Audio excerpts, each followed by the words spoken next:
The day before I die, I want to be able to say I made a difference in the world.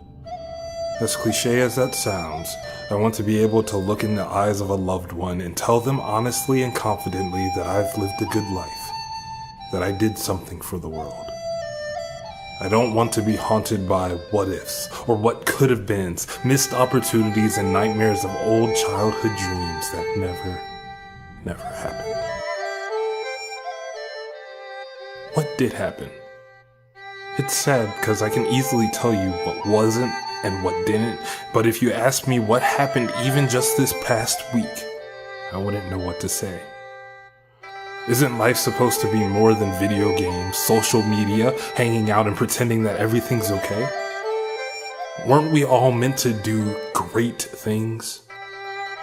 That's what we were all told as children, but evidently something went wrong. The difference between childhood and adulthood is like the difference between earth and water. Always lost, but at least on the ground you had a foundation you could stand on. But somewhere between the screwed up education system and the mind-numbing TV shows, the unsupportive and all the white noise day in and day out, we forgot who we were and what we stood for.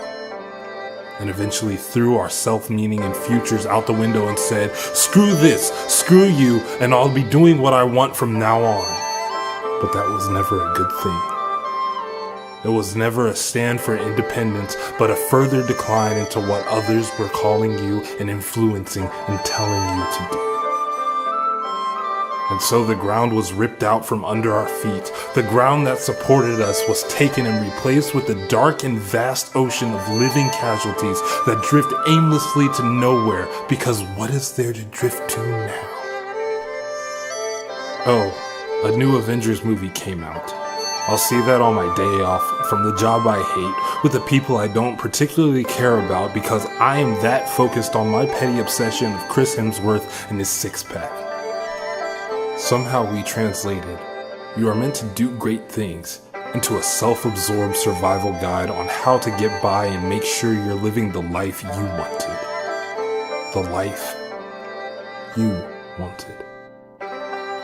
How bizarre is it to think we all become so small and still think we're alright? Because that's not what I see. All I see are those floating casualties in this water called life, but what they don't know is if one could just swim towards hope, or dreams, or passions, they will reach land. And it will be hard and excruciating, but that'll be good for you. And people will watch and stare in awe, and they'll be able to feel those ripples you're sending off along this sea, and they will be inspired. It takes only a few ripples to start a movement to start a change, and a change to create a whole new perspective in the minds of many. I want to be able to say that I made a difference in this world. I guess it only takes a few ripples.